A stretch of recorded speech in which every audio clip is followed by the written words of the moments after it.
Hello guys, magandang araw po sa inyong lahat. Ito naman po ang kaibigan niyo si Jake. Sa video natin ngayon, pag-usapan po natin ang sinabi ni Idol. Binoto ko siya, number 1, Senador Robin Hood Padilla, na grabe ang stress na pinagdadaanan ni Tatay Digong nang naaresto siya, which I totally agree. Before tayo guys magsimula, magpapasalamat po muna ako sa lahat ng mga viewers natin, followers at subscribers ng channel ko. Maraming salamat po sa inyong walang sawang panonood at suporta. Kung bago lang kayo sa channel ko at gusto nyo yung video na ito, paki-like lang po, share, and huwag kalimutang mag-subscribe. Sa isang interview ng isang journalist kay Senador Robin Hood Padilla, or also known as Robin Padilla, sinabi po ng ating mahal na senador na grabe ang stress na pinagdaanan ni Tatay Digong nang naaresto siya. Una-una po ang ating former president, si Tatay Digong, is already 80 years old. Nag-birthday siya last March 28, 2025. Mahina na maglakad. At sabi daw ni Senator Bongo, hindi sanay si former president Tatay Digong na mag-isa lang. Palagi po siyang may kasama.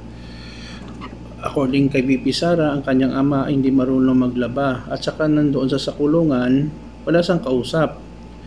Medyo nag-adjust din siya sa mga pagkain, may rice naman daw, pero yun nga medyo mahirap, no? Kasi hindi naman, wala siyang kasama na mag-check sa kanyang kalusugan, at least magreklamo siya, may doktor naman ng ICC.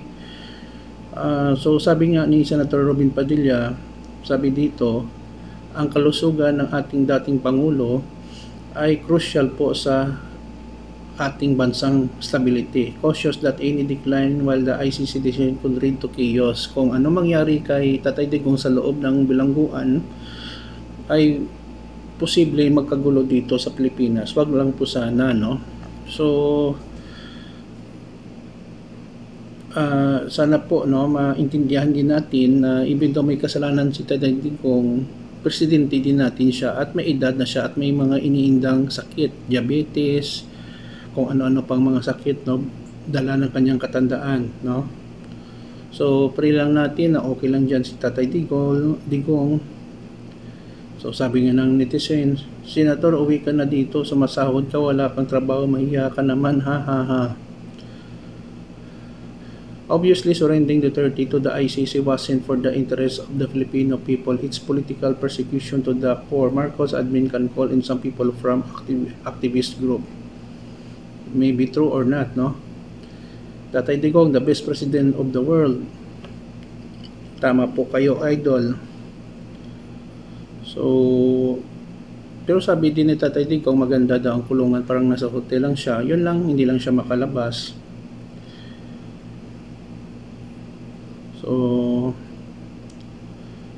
God bless you, Sir Robin. Robin Padilla makes more sense than PBBM. Sobra naman kayo. Mabuhay po kayo, Senador Robin. Bring PRD home.